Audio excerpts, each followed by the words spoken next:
తెలంగాణ కాంగ్రెస్ లో మళ్ళీ కొత్త పాత నేతల మధ్య పంచాయతీ పీక్ స్టేజ్ కి చేరిందా? మున్సిపల్ ఎన్నికల ముంగిట ఆ 10 నియోజకవర్గాలు పార్టీకి తలనొప్పిగా మారాయా? ఆధిపత్య పోరుతో అసలుకే మోసం జరిగే ప్రమాదం పొంచుందా? మరి తలనొప్పిని తెచ్చిపెడుతున్న వర్గ పోరుని పార్టీ ఎలా పరిష్కరించబోతోంది?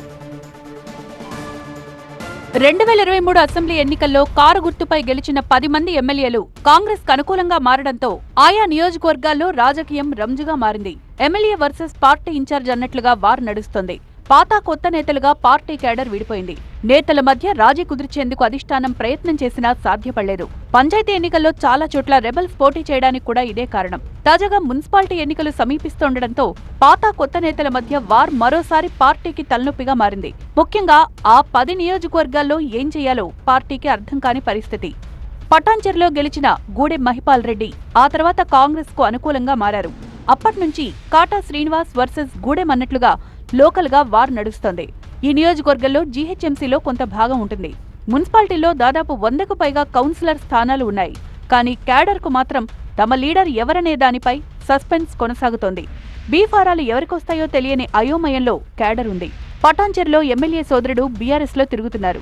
గతంలో తప్పుడు నిర్ణయం తీసుకున్నారంటూ ఇటీవలే గూడెం మహిపాల్ రెడ్డి చెప్పుకొచ్చారు. ఈ పరిస్థితుల్లో పార్టీని ఎవరు నడిపిస్తున్నారో అర్థం కాక కాంగ్రెస్ క్యాడర్ తలలు పట్టుకుంటోంది. జగిత్యాలలో sitting MLA Sanjay Kumar versus మాజీ మంత్రి జీవన్ రెడ్డి. ఈ ఇద్దరు నేతలు ఒకరిపై ఒకరు ఘాటు విమర్శలు చేసుకుంటున్నారు. తన వర్గం వారికే టికెట్లు ఇవ్వాలని జీవన్ రెడ్డి అంటోంటే తన మాటే చెల్లాలంటూ సంజయ్ కుమార్ పట్టుపడుతున్నారట. భద్రాచలంలోనూ అదే పరిస్థితి.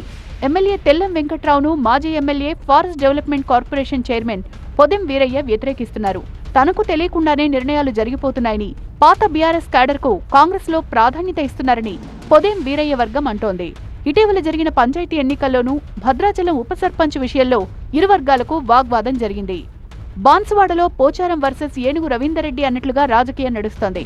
పోచారం శ్రీనివాస్ రెడ్డితో పాటు ఆయన కుమారుడు భాస్కర్ రెడ్డి పెత్తనాన్ని ఏనుగు రవీందర్ రెడ్డి ధీటుగా ఎదుర్కొనే ప్రయత్నం చేస్తున్నారు.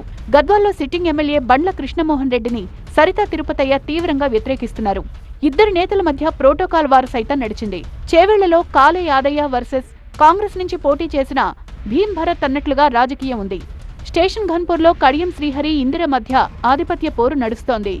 మున్సిపల్ ఎన్నికల్లో పార్టీ బీఫారాలు ఉంటాయి. దీంతో అధిష్టానం ఎవరికి బీఫారం ఇస్తే వారి అనుచరులకు టికెట్లు ఇస్తారు. అందుకే నేతల మధ్య పోటీ తీవ్రంగా ఉన్నట్లు తెలుస్తోంది.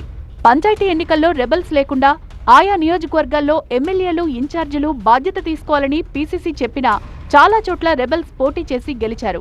ఇప్పుడు మున్సిపల్ ఎన్నికల్లో సేమ్ సీన్ రిపీట్ అవుతుందేమో అనే భయంతో పీసీసీ రంగంలో దిగింది. అయితే పాత కొత్త నేతలకు చెరో సగం సీట్లు ఇస్తారా, లేక ఒక వర్గాన్ని బుజ్జగించి మరో వర్గానికి పదవులిస్తారా అనేది ఆసక్తిగా మారింది.